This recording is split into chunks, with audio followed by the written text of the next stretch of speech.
ஓம் சக்தி. பங்காரம்மாவால் உயர்ந்தேன் என்ற மகளிர் சேனலின் இந்த நேரலை நிகழ்ச்சிக்கு தங்கள் அனைவரையும் அன்போடு வரவேற்கின்றோம்.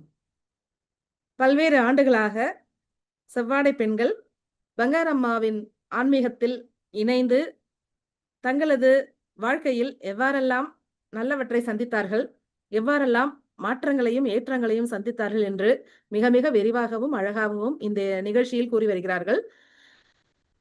500க்கும் மேற்பட்ட பெண்கள் தங்களது வாழ்க்கையை முன்வைத்த இந்த நிகழ்ச்சியில் இன்று நம்மிடையே சக்தி கண்ணகி அவர்கள் ராமநாதபுரத்திலிருந்து இணைந்திருக்கிறார்கள். வாழ்க பங்காரம்மா வாழ்க. சக்தி, நான் அம்மாட்ட வந்ததே பெரிய அற்புதம். ஏன்னா நான் 91ல எனக்கு திருமணம் ஆச்சு.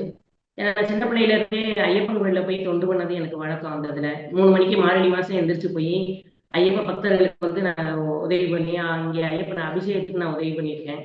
அப்படி தொண்டு பண்ணிட்டு வரையில +2 வரைக்கும் கூட பண்ணியிருக்கேன். அங்கே போய் அந்த ஐயப்பன் கோயிலுக்கு பின்னாடிதான் அந்த இடம் இருந்தது. அந்த இடத்துலதான் பின்னாடி மன்றம் வருங்கிறது எனக்கே தெரியல. ஆனா அம்மாட்ட அந்த ஐயப்பன் கோயில பண்ண தொண்டு எனக்கு அம்மாட்ட வந்து இந்த அளவுக்கு நிப்பாட்டி இருக்கு. ஏன்னா தொண்டுங்கிறது அம்மா கொடுத்தது. அதனால பின்னாடி காலத்துல தான் அம்மாட்ட வந்துட்டேன். எப்படி வந்தேன்னா 97ல திருமணம் முடிஞ்ச பிறகு 97 கணவர் வந்து ஒரு பிரச்சனையில மாட்டிக்கிட்டார். துபாயில இருந்தாரு, ஒரு பிரச்சனையில மாட்டிக்கிட்டாரு. மாட்டினா அவர் வர்றது ரொம்ப கஷ்டமாயிடுச்சு. இந்தியாவுக்கு வர்றதுக்கே ரொம்ப கஷ்டமா இருந்துச்சு. அப்ப அழுதுகிட்டே இருந்தேன். அப்ப ஒரு தடவை யதார்த்தமா ஒரு பேப்பர்ல பார்த்தேன், அம்மாவுடைய பேட்டி இருந்துச்சு.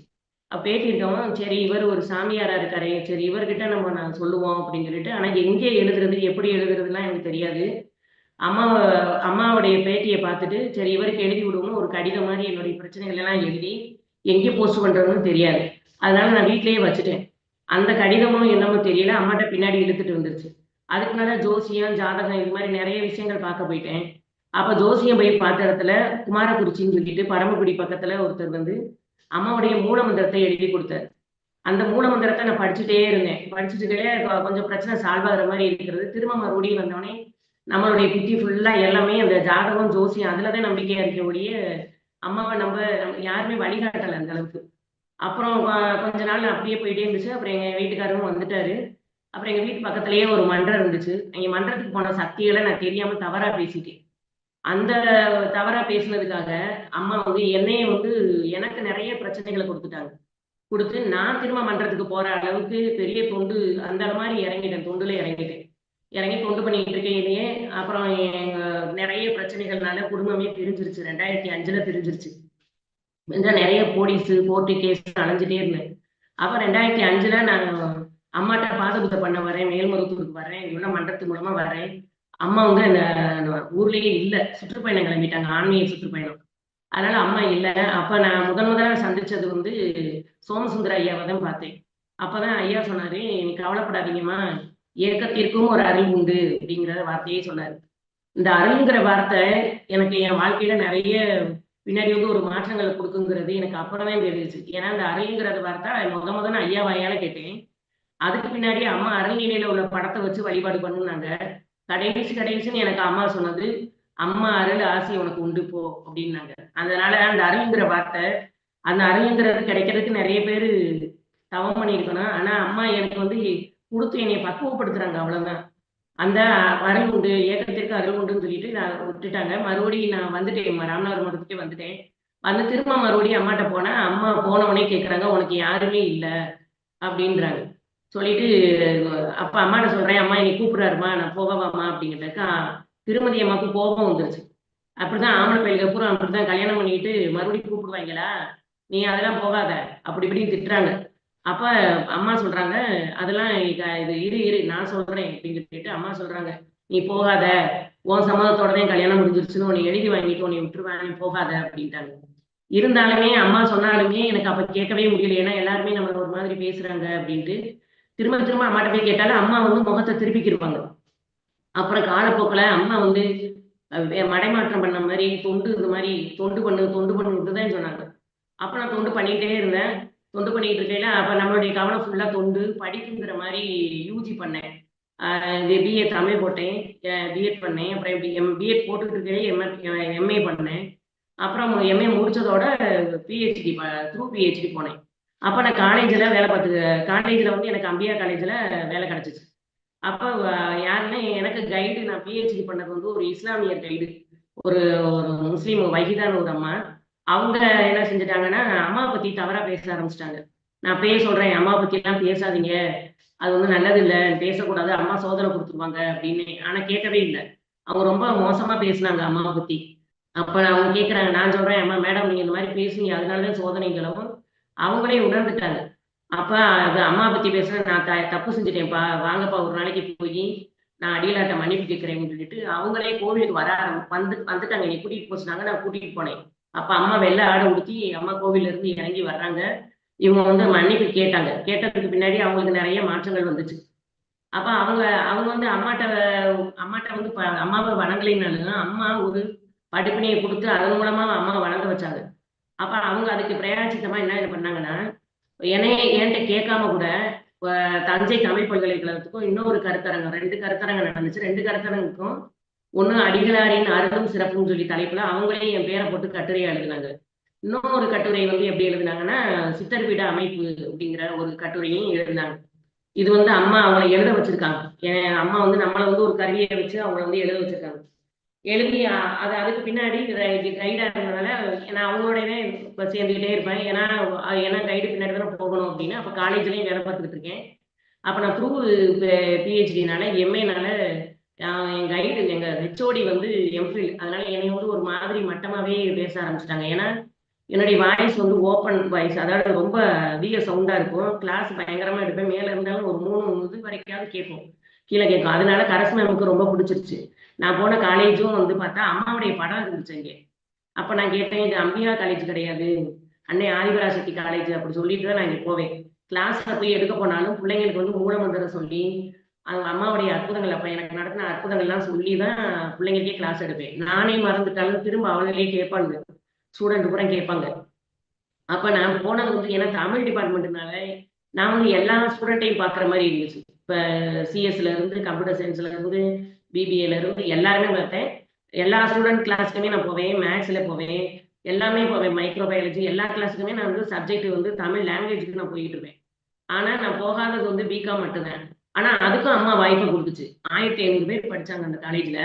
அதுக்கும் எப்படி வாய்ப்பு குடுத்தாங்கன்னா, அந்த இதுல வேல்யூ எஜுகேஷன் சொல்லிட்டு ஒண்ணு இருக்கும். யுனிவர்சிட்டில இருந்து குடுத்திருந்த அப்ப அந்த வேல்யூ எஜுகேஷன் எடுக்கிறதுக்கும் என்னைய அனுப்பி விட்டுருவாங்க. அப்ப மொத்தம் 1500 ஸ்டூடெண்ட்டையும் மொத்தமா உட்கார வச்சு மைக்ல தான் கிளாஸ் எடுக்கணும். அப்ப அம்மாவ பத்தி பேசுறதுக்கும் எனக்கு ஒரு வாய்ப்பு கிடைச்சுச்சு. அப்ப பிள்ளைங்களுக்கு வந்து நம்ம வந்து அம்மாட்ட வந்து ஒரு விதைய வந்து விதைக்க தான் செய்ய போறோம். மத்தபடி அம்மா வந்து அத விருட்சமாக்குறது வந்து அம்மாவுடைய பொறுப்பு. நம்ம வந்து ஒரு கருவி தான். அம்மா தான் எல்லாமே பண்றாங்க. அப்படி பண்ணையில அம்மாட்ட போய் நான் அப்ப பிள்ளைங்க ஸ்டூடெண்ட் வந்து அப்ப எங்க காமர்ஸ் டிபார்ட்மெண்ட்ல வந்து சோபனா மேம் சொல்லிட்டு ஒருத்தவங்க இருந்தாங்க. அவங்க வந்து சிலோன்காரவங்க தான். அப்ப அவங்க சொன்னாங்க, "நீங்க ஓம் சக்திகளுக்கு போறீங்களா மேடம்? நீங்க வந்து என் ஸ்டூடெண்ட்டுக்கெல்லாம் நீங்க வந்து அம்மா பத்தி சொல்லுங்க. நான் வந்து கொலு வச்சிருக்கோம் எங்க டிபார்ட்மெண்ட்ல. நீங்க வந்து மந்திரங்கள்லாம் படிங்கன்னு" சொல்லவும், நான் மேல்மருவத்தூர் வந்து குங்கும பாக்கெட்லாம் வாங்கிட்டு போய் மந்திர புக்லாம் வாங்கி கொண்டு போய் பிள்ளைங்களுக்குலாம் குடுத்து, ஃப்ரீயாவே குடுத்து, எல்லாமே குடுத்து குங்கும அர்ச்சனை பண்ண வச்சேன். 1008 மந்திரங்கள் அந்த பிள்ளைங்களே படிக்க வச்சு, ஆனா அவங்களுக்கெல்லாம் தெரியவே தெரியாது அத பத்தி. படிக்க வச்சு, பிள்ளைங்கள குங்குமார்ச்சனை பண்ண வச்சு, அந்த மாரி இது வந்து நான் பண்ணுனேங்கிறத விட, அம்மா இதெல்லாம் வந்து அந்த பிள்ளைங்கள வந்து பண்ண வச்சாங்க. ஏன்னா ஒரு க உமன்ஸ் காலேஜ்னால எனக்கும் ஒரு பாதுகாப்பு.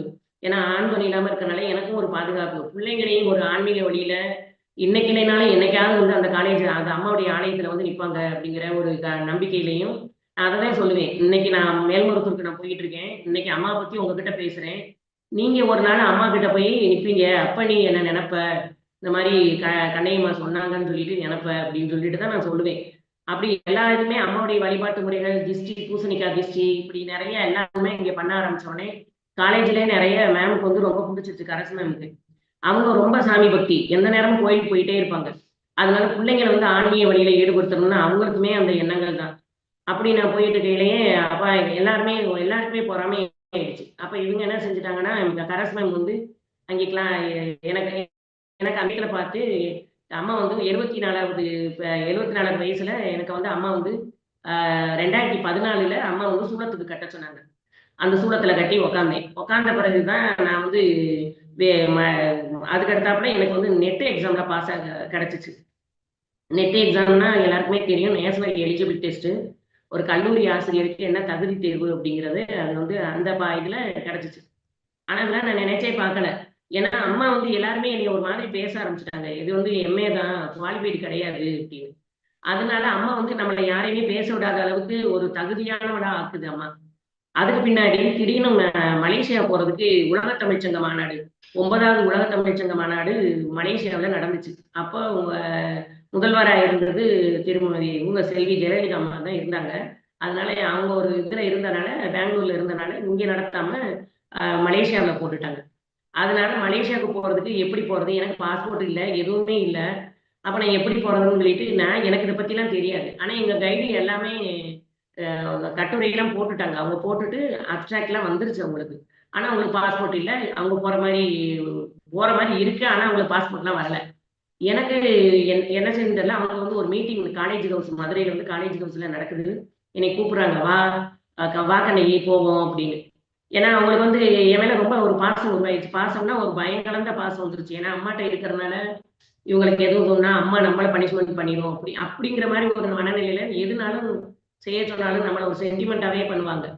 நான் இதெல்லாம் பெருசாவே எடுத்துக்கிறது இல்ல. அம்மா பண்ணுது, அம்மா செய்யுது நம்மட்ட என்ன இருக்கு அப்படின்னு. அப்ப அவங்க வந்து கூட்டிட்டு போறாங்க காலேஜ் ஹவுஸ்ல மீட்டிங் நடந்துச்சு.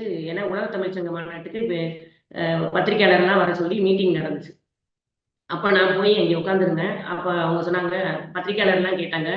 "இவ்வளவு பெரிய உலக தமிழ்ச் சங்க மாநாடு நடக்குது. நீங்க வந்து எதுவுமே இன்ஃபார்ம் பண்ணாம நீங்க ஏன்னா உடனே நீங்க போய் இது வைக்கிறீங்களே, கான்ஃபரன்ஸ் வைக்கிறீங்களே" அப்படின்னு சொல்லி எப்படி எப்படியான தலைவர்கள்லாம் அது நடத்துனது. நீங்க இப்படி நடத்துறீங்களேன்னு சொல்லவும், உடனே இவங்க சொன்னாங்க, "நாங்க வேணா 1 வாரம் எக்ஸ்டெண்ட் பண்றோம். அந்த கட்டுரை போடுறதுக்கு எக்ஸ்டெண்ட் பண்றோம்" அப்படின்னு சொல்லிட்டாங்க. ஆனா 1 வாரம்னு சொல்லிட்டு, நான் வந்து வெள்ளிக்கிழமை என்னமோ மீட்டிங் போனேன். சனிக்கிழமை உடனேயே அனுப்பிட்டோம். அன்னைக்கு நைட்டே என்னுடைய கட்டுரைய பெண்ணியம் சொல்லிட்டு கவிஞர்களின் பார்வையில் பெண்ணியம் சொல்லிட்டு அனுப்பிட்டோம். அனுப்பி அப்ஸ்ட்ராக்ட் அனுப்பிவிட்டு அக்செப்டன்ஸும் வந்துருச்சு. வந்து எனக்கு உடனே வந்துருச்சு. அவங்களுக்கும் மேடத்துக்கும் வந்துருச்சு. எங்க கைடுக்கும் வந்துருச்சு. ஆனா பாஸ்போர்ட் எனக்கு இல்ல. 1 வாரத்துல டக்கு டக்குன்னு பாஸ்போர்ட்டே எனக்கு கிடைச்சிருச்சு. எப்படி கிடைச்சுச்சுன்னே தெரியாது. 1 வாரத்துக்குள்ளயே கிடைச்சிருச்சு. ஆனா எங்க கைடு முஸ்லீம்னால அவங்களுக்கு கிடைக்க லேட் ஆயிடுச்சு. அப்போ அவங்க போற நேரம் கூட என்னைய கூப்பிடுவாங்க. "கனி வா, நீ வந்தீன்னா எனக்கு ர ராசியா இருக்கும். கிடைச்சிரும். நீ வா, அம்மாவ கூப்பிடுறேல்ல, நீ வா வான்னு" சொல்லி என்னைய கூட்டிட்டே போவாங்க. அதே மாரி தான் அவங்களுக்கும் கிடைச்சிருச்சு. கிடைச்சா நான் அந்த செஷன்ஸ்ல போய் நம்ம மலேசியா போயிட்டோம். போயிட்டு அங்கே போய் கட்டுரை வாசிக்க போனா, அவங்களுடைய மனநிலையே மாறிடுச்சு. எப்படின்னா கட்டுரை வாசிக்க விடாத அளவுக்கு பண்றாங்க. "நீ இப்ப வாசிக்க கூடாது. நாங்கலாம் வாசிக்கவே மாட்டோம். சும்மா வந்து சுத்தி பார்க்க தான் வந்தோம்" அப்படின்னு. எனக்கு அது பிடிக்கல. ஏன்னா நம்ம போறது சுத்தி பார்க்க கிடையாது. நம்ம வந்து நம்ம கட்டுரை வந்து பேப்பர் பிரசன்ட் பண்றத நம்ம போறோம். அப்ப நம்மள ஏன் இப்படி பண்றாங்க அப்படின்னு சொல்லிட்டு நான் சொல்லிட்டேன், "மேடம் நீங்க வேணா எங்க வேணாலும் போங்க. நான் வந்து என்னுடைய படிப்புக்காக தான் நான் வந்தேன். நான் கஷ்டப்பட்டு என் இது ஆண் துணை இல்லாம இன்னைக்கு இந்த அளவுக்கு உயர்ந்திருக்கேன்னா, எனக்கு பங்காரமா போட்ட பிச்சை தான். அப்ப நான் நான் வந்து கண்டிப்பா இது பேப்பர் பிரசன்ட் பண்ணுவேன்" அப்படின்னு சொல்லிட்டு நான் போய் வாசிக்க போனேன். போனா எனக்கு ஒரு பெரிய செஷன்ஸ்ல அதாவது ஒரு ரூமா அலாட் பண்ணியிருப்பாங்க. பெரிய ரூம்ல போய் உட்கார்ந்துருக்கேன். எங்க கைடு வந்து பெரிய ரூமா இருக்கேன்னு சொல்லிட்டு என்னைய கூட்டிட்டு கொண்டு போய் ஒரு 10க்கு 10 சின்ன ரூம்ல கொண்டு போய் உட்கார வச்சுட்டாங்க. இதுல தான் நீ இருக்கணும். ஆனா எனக்கு 2 இடத்துலயுமே என் பேரு இருந்துச்சு. அதுலயும் பேப்பர் பிரசன்ட் பண்ற மாரி டைம் போட்டு இருந்துச்சு. இந்த இதுலயும் இருந்துச்சு. ஆனா நான் வந்து இப்ப சரி அவங்க சொன்னதுனால நான் எதுனாலும் சரி நம்ம வந்து பேப்பர் பிரசன்ட் பண்ண போறோம் அப்படின்னு சொல்லிட்டு, கட்டுரை வாசிக்க தானே போறோம் அப்படின்னு சொல்லிட்டு நான் போய் சின்ன ரூமா இருந்தாலும் உட்கார போனேன். அங்க தான் பார்த்தா பெரிய பெரிய விஐபிகள்லாம் இருக்காங்க. மதுரை காமராஜ் யுனிவர்சிட்டியோடைய புரொஃபசர் அவரு மோகன் சார் இருக்காரு. அவங்க ஒய்ஃப் இருக்காங்க. செந்தமிழ் கல்லூரியுடைய ஒய்ஃப் அவங்க இருக்காங்க. நெறைய பேர் இருக்காங்க. மோகன சுந்தர ஐயா இருக்காரு.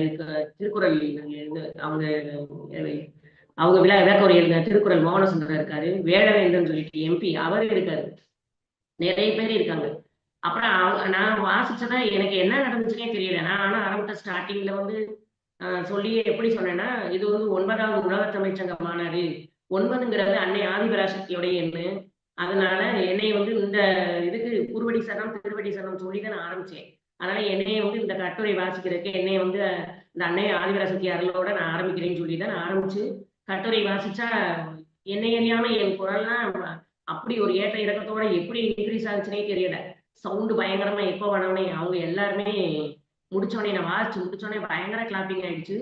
அப்ப அவங்க என்ன கேட்குறாங்க, "உங்க பேர் என்ன?" அப்படின்னு கேட்டாங்க. கண்ணகின்னு சொன்னேன். உடனே அவங்க சொன்னாங்க, "அதுதான் எங்க இருந்தும்மா வரீங்கன்னு?" கேட்டாங்க. "மதுரையில." "அதான் அந்த ஆவேசத்தோட பேசுறீங்களா?" அப்படின்னு. ஏன்னா நான் பேசுனது பெண்ணியம். பெண்ணியத்த பத்தி அம்மா பேச வைக்கிறாங்க. அதாவது பெண்கள் வந்து எப்படி ஒரு ஆண் ஆதிக்கத்துல பெண்கள வந்து எப்படிலாம் அவங்க பார்வையில நம்ம பெண்கள் வந்து எப்படிலாம் இழிவுபடுத்தப்படுறாங்க அப்படிங்கிறத ஒரு பாமா, அது புவனேஸ்வரி இவங்களுடைய கவிதைகள்ல இருந்து எடுத்தது. அப்ப இந்த மாதிரி அவங்க இதுனவும் அவங்க எல்லாருமே ஃபாரினர்ஸ்லாம் நிறைய பேர் வந்திருந்தாங்க. ஆஸ்திரேலியா அவங்கலாம் டாக்டர்ஸ்லாம் வந்திருந்தாங்க. அவங்கலாம் பார்த்தா எனக்கிட்ட ஃபோன் நம்பர்லாம் வாங்குறாங்க. நான் நினைச்சேன், ஐயோ! நம்மலாம் அந்த அளவுக்குலாம் ஒத்தே கிடையாது. ஆனா நம்மட்ட போய் இப்படி வாங்குறாங்களே அப்படின்னு. ஏன்னா அம்மாவ வணங்குனா, அம்மா வந்து எந்த அளவுக்கு பெண்கள உயர்த்தி வைப்பா, ஆண்களுக்கு முன்னாடி. ஏன்னா எனக்கு யாருமே இல்லைன்னு சொன்ன அம்மா, அந்த அந்த அன்னைக்கு எங்க வீட்டுக்கார் பிரச்சனையில பஞ்சாயத்துல கொண்டு போய் என்னைய அசிங்கமா அவமானப்படுத்தினதுக்கு முன்னால, என்னை மலேசியா வரைக்கும் அம்மா உயர்த்தி வச்சு, எங்க போனாலும் ஒரு பேரும் புகழும் அம்மா குடுத்தாங்க. இது வந்து நம்ம வந்து எப்படின்னா, இந்த உலக வாழ்க்கைக்கு இது நிரந்தரமானது அப்படிங்கிற மாரி நம்ம நெனச்சுட்டு, சரி அம்மா நமக்கு குடுத்தாங்க குடுத்தாங்கன்னு அப்படியே அம்மா சந்தோஷத்துல அத கொண்டுட்டு வந்தாங்க. அப்ப நான் இந்த இத முடிச்சுட்டு மலேசியால இருந்து எங்க கைடு விட்டுட்டு அவங்க ஏர்போர்ட்டுக்கு போயிட்டாங்க. ஆனா எங்க சொந்தக்காரங்க வீட்ல தான் எங்க அண்ணியோட அண்ணன் வீட்ல தான் போய் தங்கியிருந்தேன். அவங்க தான் கூட்டிட்டு போய் என்னை பாதுகாப்புலாம் பண்ணாங்க. அப்ப அவங்க தான் என்னைய இவங்க விட்டுட்டு போனதுக்கு பிறகு எனக்கு யாருமே இல்ல. அப்ப ஏர்போர்ட் வரைக்கும் எங்க அண்ணியோட அண்ணன் வந்து கொண்டாந்து விட்டுட்டு போனாரு. அதுல என்ன ஒரு விஷயம்னா, அந்த பொண்ணு வந்து அந்த எங்க அண்ணனுடைய எங்க அண்ணியோடைய அது அண்ணி. அவளுக்கு வந்து குழந்தையே இல்ல. 2 வருஷமா, 3 வருஷமா குழந்தை இல்ல. அப்ப நான் அம்மாட்ட போகும்போது ஒரு பாத பூஜை பண்ணிட்டு, எலுமிச்சம்பழம், தீர்த்தம், அந்த குங்குமம் அதெல்லாம் எடுத்துட்டு போயிருந்தேன். அப்ப நான் சொன்னேன், "இந்த குங்குமத்த அந்த எலுமிச்சம்பழத்த புழிஞ்சு குடிப்பா. உனக்கு குழந்தை இருக்கும். இது அம்மாவுடைய பாத பூஜை பண்ணது. இந்தா நீ வச்சுக்கோ" அப்படின்னு சொல்லிட்டு குடுத்துட்டு தான் வந்தேன். குடுத்தோனே அந்த இதோடயே அந்த பொண்ணுக்கு குழந்தை மாசமாயிட்டா. மாசமாயி 2 குழந்தை பொம்பள புள்ள பிறந்திருக்கு இப்ப. அதனால அம்மா ஒரு ஆன்மாவுக்காக கூட நம்மள எங்க வேணாலும் அனுப்பி, அந்த அதாவது எப்படின்னா, பல வகையில அம்மா வந்து அந்த ஒரு அம்மாவுடைய அற்புதத்த பண்ணாங்க. மலேசியா போகணுங்கிற ஏக்கத்தலாம் வச்சு, முதலா எங்க குடும்பத்திலேயே ஃப்ளைட்ல ஏறுனது என்னைய தான் அம்மா முதல்ல ஏத்துனாங்க. அதுக்கு பின்னாடி தான் என் பொண்ணு ஃபாரின் போனா, எங்க அக்கா இன்னைக்கு லண்டன் போறாங்க. ஆனா என்னன்னா, அம்மா வந்து அதாவது கீழ இருக்கிறவங்கள எல்லாரும் மதிக்காம இருந்தவங்கள அம்மா உயர்த்தி காட்டுனாங்க. எதுனா தொண்டு மூலமா தான் இன்னைக்கு உயர்த்துனாங்க. அப்படின்னு அப்ப நான் வேலிக்குடி தொண்டுல தான் இருந்தேன். அப்புறம் மலேசியா முடிச்சுட்டு நான் வர்றேன். வந்த அன்னைக்குனே ஜோதி காலையில அதிகாலையில ஜோதி ஏத்துறதுக்கு அப்புறம் மாவட்டத்து மூலமா போய் ஜோதிய பார்த்துட்டு திரும்ப நான் வீட்டுக்கு போனேன். போனா 1 வாரம் சேர்ந்து எங்க அப்பா இறந்து போயிட்டாங்க. இதுக்கு முன்னால என்னன்னா 2014லயே அம்மா வந்து 2014ல வந்து அம்மா வந்து என்னன்னா, ராமநாதபுரம் மாவட்டத்துல லேப்டாப் வாங்குறதுக்கு ஆள் இல்ல. இந்த அம்மாவுடைய சமுதாய பணி, பிறந்த நாள் சமுதாய பணி வாங்குறதுக்கு லேப்டாப் வாங்குறதுக்கு ஆள் இல்ல. அப்ப நான் வந்து பூமாலையில தங்கியிருந்தோம். அப்ப எங்க அண்ணி, நான், என் பையன் எல்லாருமே நாங்க அங்க போய் உட்காந்துருந்தோம். அம்மாவுடைய பிறந்த நாள் இதுனால உட்காந்து பார்க்கறதுக்கு தான் உட்காந்துருந்தோம். அப்ப அவங்க ராமநாதபுரம் மாவட்டத்துல ஆள் இல்லம்மா லேப்டாப் வாங்குறதுக்கு கொஞ்சம் வாங்கி குடுங்கம்மான்னு சொல்லிட்டு எங்கள ஏத்தி விடுறாங்க. நாங்க போனா எங்களுக்கு வந்து 9வது டோக்கன். என் பொண்ணுக்கு வந்து 9வது டோக்கனு. எங்க அண்ணிக்கு 10வது, பையனுக்கு 11, எனக்கு 12 கிடைச்சுச்சு. இப்படியே உட்காந்துருந்தோம். அந்த லேப்டாப் வாங்குறதுக்காக உட்காந்துருந்தோம். அப்ப ஸ்டேஜ்க்கு நாங்க போயிட்டோம். போனா ஸ்டேஜ்ல போய் வாங்குறதுக்கு நாங்க போறோம். அந்த 8 பேரும் எங்கே போனாங்கன்னே தெரியல. அம்மா வந்து திருமதி அம்மா வந்து என் பொண்ண கூப்பிடுறாங்க இங்கேருந்து. என் பொண்ண "நீ வா, வா நீ வந்து அம்மா கையில குடுத்து ஆசீர்வாதம் வாங்கி நீ உன் கையால ஆரம்பிச்சுக்கன்னு" சொல்லிட்டு என் பொண்ண கூப்பிடுறாங்க. அப்ப 74வது பிறந்தநாள் இன்னுமே அந்த இதுல கூட இருக்கும். ரெக்கார்டுல கூட இருக்கும். அந்த 74 பிறந்த நாள் அப்ப என் கையால அந்த லேப்டாப்ப குடுத்து, அம்மா ஆசீர்வாதம் பண்ணி, அத ஆரம்பிச்சு வைக்கிறாங்க. அதுக்கு பின்னாடி நாங்க எல்லாருமே வரிசையில போறோம். எங்களுக்கு தெரியாது. அம்மா வந்து இப்படி பிறந்த நாளைக்கு எங்களுக்கு குடுத்தோனே எங்களுக்கு ஒரே சந்தோஷம். அம்மா கிட்ட போய் வாங்கணும், அம்மாட்ட ஆசீர்வாதம் வாங்கணும். நம்ம ஆன்மா அதுக்கு தான் நினைச்சு அம்மா கிட்ட போகணும், அம்மாட்ட ஆசீர்வாதம் வாங்கணும். இப்படிதான் கிடைச்சுச்சு அப்படிங்கிற மாரி தான் நமக்கு ஒரு அப்படி ஒரு அற்ப சந்தோஷத்துல அற்ப சந்தோஷம்னு என்ன, அது ஒரு பெரிய ஆனந்தம் தான் அம்மாட்ட. நம்ம வந்து அதாவது இந்த உலக வாழ்க்கைக்கு எது எது தேவையோ அந்த மாரி நினைச்சுக்கிட்டு நம்ம போறோம். போய் அம்மாட்ட ஆசீர்வாதம் வாங்கிட்டு வந்துட்டே இருக்கோம். அத பத்தியே பேசிட்டு இருக்கோம். அம்மாட்ட போனோம்னு பேசிட்டே இருக்கோம். ஆனா கொஞ்ச நான் மறுபடியும் பார்த்தா அந்த 74வது பிறந்த நாளுக்கு நாங்க போனவங்க, நான் மலேசியா போயிட்டு வந்தவுடனே 75வது பிறந்த நாள் பவள விழா. அப்ப நான் மலேசியால இருந்து ஒரு 2 செயின் வாங்கிட்டு வந்தேன். அப்ப வாங்கிட்டு வந்தவுடனே அம்மா என் மக இடையில வந்து இப்ப 75வது பிறந்த நாளைக்கு முன்னாடி அம்மாட்ட பாத பூஜைக்கு போறா. அப்ப அம்மா சொல்றாங்க, "ஒரு 2 சவரன் நகை குடு" அப்படின்னு கேட்கறாங்க. எல்லாரும் நினைக்கிறாங்க, அம்மா வந்து நகை வாங்குது, அப்படி இப்படின்னு. அது காரணமே கிடையாது. எனக்கு அந்த நகை மூலமா ஏதாவது ஒரு தோஷம் இருந்திருக்கணும். ஏன்னா, அம்மா வந்து ஒரு வேப்பிலைய கிள்ளி போட்டு தங்கத்தாலி ஆக்குனவங்க. அம்மா படைக்கும் பரம்பொருள். அம்மா வந்து இத வாங்கி தான் அம்மா இது பண்ணணுங்கிறது கிடையாது. அம்மா நினைச்சா என்ன வேணாலும் பண்ணலாம். ஆனா, அம்மா வந்து ஏன் நம்மட்ட நகை வாங்குறாங்க அப்படின்னா, ஏதோ அந்த நகையினால ஏதோ தோஷம் எனக்கு பாதிப்பு பின்னாடி பாதிப்பு வருதுன்னு சொல்லிட்டு, அம்மா அத வந்து கேட்டாங்க. நான் அம்மா சொன்னாங்கன்னு சொல்லிட்டு உடனே 2 நகையும் என்ட்ட இல்ல. 2 1/2 சவரன் தான் இருந்துச்சு. மலேசியால இருந்து வாங்கிட்டு வந்தது. அது ஒரு மாதிரி வெட்டு சைஸா இருந்துச்சு. டக்குன்னு எடுத்து அம்மாவுடைய சிலையில அந்த சூளத்துல உட்காந்துருந்தோம்னா அப்போ ஒரு சிலை கொடுத்தாங்க மண் சிலை. அந்த சிலையில போட்டுட்டு இது அம்மாட்ட போகையில நம்ம எடுத்துட்டு போவோம்னு பார்த்தா அந்த நேரம் பார்த்து எங்க அப்பா கரெக்டா 28/2/2015 எங்க அப்பா இறந்துட்டாங்க. அப்பதான் பவள விழா, அம்மாவுடைய பவள விழா 28ல இருந்தே ஆரம்பிக்குது. நான் பாத பூஜைக்கு பணமும் கட்டியிருக்கேன். ஆனா நான் போகவே முடியல. அழுதுகிட்டே இருக்கேன். அம்மாட்டையும் போக முடியல. எங்க அப்பாவும் இறந்து போயிட்டாங்கன்னா அழுதுகிட்டே இருக்கேன். அப்புறமே தெரியுது அம்மா வந்து அந்த ஏன் முன்னாலேயே எங்களுக்கு முதல் மரியாதை பண்ணாங்கன்னா, நீ அடுத்த வருஷம் வர முடியாது. இந்த வருஷமே உனக்கு முதல் மரியாதை பண்றேன் அப்படின்னு சொல்லிட்டு எங்க குடும்பத்தையே எங்க அண்ணில இருந்து எல்லாருமே நாங்க வர முடியல. அப்ப எல்லாரையுமே மேல ஏத்தி அம்மா ஆசீர்வாதம் பண்ணாங்கன்னா, மறு வருஷம் வர முடியாததுக்கு அதுக்கு ஒரு காரணம் இருந்திருக்கலாம் அப்படின்னு அப்புறமே உணர்ந்தேன். இன்னைக்கு என் மகளுடைய படம் ரொம்ப நாள் இன்னைக்கு சக்திவெளி புக்ல தான் வந்துருந்துச்சு. மலர் புக்ல தொடர்ச்சியா வந்துகிட்டே இருக்கும். அது அந்த அம்மாட்ட லேப்டாப் வாங்கின மாதிரி. ஆமா. அப்ப நாங்க போகவே இல்ல. அப்புறம் கொஞ்சம் 1 வாரம் சென்று அமாவாசையப்ப அம்மாட்ட போனேன். போய் அழுதேன். செயின அம்மா கேட்டுட்டாங்கல்ல, நம்ம அம்மாவுக்கு போய் குடுத்துறணுமே அப்படின்னு சொல்லிட்டு செயின எடுத்துக்கிட்டு போய் அம்மாட்ட போய் குடுத்தேன். அம்மா அப்பா இறந்து போயிட்டாங்கம்மா, என்னால வர முடியலம்மான்னு அழுதேன். அம்மா அப்படியே என்னையும் என் பொண்ணையும் மாறி மாறி பார்த்துட்டு செயின கையில வச்சுக்கிட்டு இப்படியே என்னையும் என் பொண்ணையும் மாறி மாறி பார்த்துட்டு, "ரெட்ட நகத்துல பணம் கட்டி அந்த சாம்பல கொண்டு போய் படத்துல தெளி" அப்படின்னாங்க. எனக்கு அது நான் கேட்கிறேன், அம்மா நான் சூளத்துல தானே உட்காந்துருந்தேன். எல்லாரும் சொன்னாங்க, "சூளத்துல உட்காந்துட்டு கீழ இறங்கக்கூடாது. நீ மேல தான் இருக்கணும்" அப்படின்னு சொன்னதுனால, சரி அதனால நான் கேட்டுட்டேன். "அம்மா நான் சூளத்துல தானே உட்காந்துருந்தேன். ரெட்டநாத்துல உட்காரவாம்மா" அப்படின்னு கேட்டோனே, உடனே அம்மா சொல்லிட்டாங்க, "அப்ப வேணாம். நீ சூளத்திலேயே இரு" அப்படின்னு சொல்லிட்டு, இங்க பார்த்தா எங்க அண்ணன் பாஸ்போர்ட் பிரச்சனை ஆயிடுச்சு. அவன் வந்து அம்மாவ திட்டிக்கிட்டே இருக்கான். எங்க அண்ணி கோயிலுக்கு வர்றதுனால அத வந்து ரொம்ப கேவலமா பேசிட்டே இருக்கான். வர்றதே இல்ல. கோயிலுக்கு வர்றது கிடையாது. திட்டுறான். துபாயில இருந்துட்டு அப்பதான் எங்க அப்பா இறக்க போறதுக்கு முன்னால வந்தேன். அதனால எங்க அண்ணன் வந்து எங்க அம்மாவை திட்டிகிட்டே இருக்கான். திட்டுறேன் அப்பயும் சொல்றேன், பேசாத, அம்மா சொந்தம் கொடுத்துருவோம் அப்படின்னு சொல்லி கேட்கிறேன். கேட்கவே இல்லை. கடைசியா பார்த்தா போலீஸ் தேடி வந்துருச்சு பாஸ்போர்ட் பிரச்சனையில. அடிச்சு பிடிச்சு எங்க அண்ணி செவாடியை கட்டி திருப்பி கோயிலுக்கு கூட்டிட்டு வந்துட்டா. கூட்டிட்டு வந்து பாத பூஜை அம்மாட்ட பண்ண வச்சா அம்மா ரெட்டநாதத்துல கட்டுன்றுச்சு. ரெட்டநாதத்துல கட்டி அப்ப நானே சொன்னேன், என்னையதான் அம்மா கட்ட சொன்னாங்க, சாம்பலை தெளிக்க சொன்னாங்க, அப்பாவுடைய ஆன்மா சாந்தி அடையலையும். அதனால நீ மகன் தான் செய்யணும். அதனாலதான் அம்மா வந்து உடனே இது பண்ணியிருக்காங்க அப்படின்னு சொல்லிட்டு, அப்புறம் எங்க அண்ணன் ரெட்டநாதத்துல உட்காந்து அந்த சாம்பலை அம்மா படத்துல தெளிச்ச பிறகு அம்மா வந்து எங்க அப்பா வந்து கனவுல வரதே கிடையாது. எங்க அப்பா படத்துல தெளிச்சதுன்னா அம்மா வந்து எங்க அப்பா வந்து கனவுல வரவே இல்லை. அதுக்கு பின்னாடி எங்க அப்பாவுடைய ஆன்மா என்ன ஆச்சுன்னு தெரியல. ஆனா அம்மா வந்து கிணத்துக்குள்ள வச்சிருக்காங்கன்னு சொல்லிட்டு எனக்கு வந்து பின்னாடி காட்டுனாங்க. அப்புறம் அதுக்கு பின்னாடி 2015 அப்ப அம்மாட்ட நான் போறேன். இது அம்மா வீட்டுக்கு நான் 2 மாசத்துக்கு 2 தடவை மந்திரம் படிக்க அம்மாட்ட போவேன். போனா அப்ப அம்மாட்ட வந்து கருவறை பணிக்கு போகும்போது அம்மா வீட்டுக்கு போவோம். அப்ப அம்மா நிறைய விஷயங்கள் வந்து நம்மளுக்கு என்னென்ன தேவைகளோ அது பூரா பேசியிருக்காங்க. இப்பதான் நினைச்சு பாக்குறேன். எவ்வளவு விஷயங்கள் அம்மா சொல்லியிருக்காங்க. சக்திங்கிறவ சக்தியா இருக்கணும், சதி பண்ணக்கூடாது. பெண்கள் தான் ஃபோர்ஸு இதெல்லாம் வந்து நிறைய விஷயங்கள் சொன்னாங்க. மொபைல் ரொம்ப பார்க்கக்கூடாது. நம்மளுக்கு சொந்த பிரச்சனைக்காக இருமுடி செலுத்த மாட்டேங்கிறது. இதெல்லாம் நிறைய விஷயங்கள் வந்து அம்மா ஏதாவது ஒரு சோதனை குடுத்துட்டா நான் வரமாட்டேங்கிறது. அம்மா அமாவாசைக்கு வராம இருந்துட்டு, நீ அந்த கோயில், இந்த கோயில்லாம் போறது. காளஹஸ்தி அதெல்லாம் போய் நீ கழிக்க போற. ஏன் அம்மாகிட்ட அமாவாசையில வந்து நீ குச்சி போட்டாலே அனைத்து பிரச்சனைகளும் தீர்ந்துரும். அனைத்து தோஷங்களும் நீங்கிருங்கிறதெல்லாம் அம்மா வீட்டுக்கு போயில மாசம் 2 தடவை நான் போயிருவேன். அம்மா நிறைய விஷயங்கள் பேசுவாங்க. நிறைய விஷயங்கள் நான் கேட்டிருக்கேன். அந்த இத கேட்டுட்டு அது மூலமா நம்ம நடக்கணும் அப்படிங்கிறத நம்ம கொண்டுட்டு வர்றது. அப்ப 2015 அப்ப அம்மாட்ட நான் போயிருக்கேன். ஆ அம்மா வந்து கேட்குறாங்க. "யார் அறுசுவத்துல உட்கார்ந்தா?" அப்படின்னு கேட்டாங்க. ஏன்னா அப்பதான் நான் மலேசியா போயிட்டு வந்து உட்கார்ந்துருக்கேன் அம்மாட்ட. அப்ப அம்மா கேட்குறாங்க. நான் சொன்னேன், "யாருமே இல்ல. நான் மட்டும் தான் இருக்கேன்." "அம்மா நான் உட்கார்ந்துருந்தேன்ம்மா" அப்படின்னு கைய தூக்குனேன். சொல்லு, நீ சொல்லு. உனக்கு எப்படி இருக்கு?" அப்படின்னு. நான் அம்மாட்ட சொல்றேன், "அம்மா நான் மலேசியாவே போயிட்டு வந்தேன்ம்மா." எனக்கு அதுதான் பெருசா தெரிஞ்சுச்சு. "அம்மா நான் மலேசியாவே போயிட்டு வந்தேன்ம்மா" அப்படின்னேன். உடனே "நான் கேட்கிறேன்னு சொல்லாத. நீயா சொல்லு" அப்படின்னாங்க. நான் போய் அம்மாட்ட, "இல்லம்மா நான் போயிட்டு வந்தேன்ம்மா" அப்படின்னு சொல்லிட்டு, வேற எதுவுமே நான் சொல்ல முடியல. ஏன்னா அம்மா கேட்கும்போது எத சொல்றதுன்னே தெரியல. அப்படின்ட்டு அப்ப அப்ப அந்த 2015 அம்மா வந்து சூளத்துல உட்கார்ந்தா என்ன பலன் பாரு, நான் எல்லாருக்கும் எல்லா இதுவும் குடுத்துருக்கேன் அப்படின்னு சொல்லிட்டு அம்மா சொன்னாங்க. இந்த சூளத்துல உட்கார்ந்தா எல்லாருக்குமே எல்லா நன்மையும் கிடைக்கும் அப்படிங்கிறத அம்மா அன்னைக்கு வந்து சொன்னாங்க.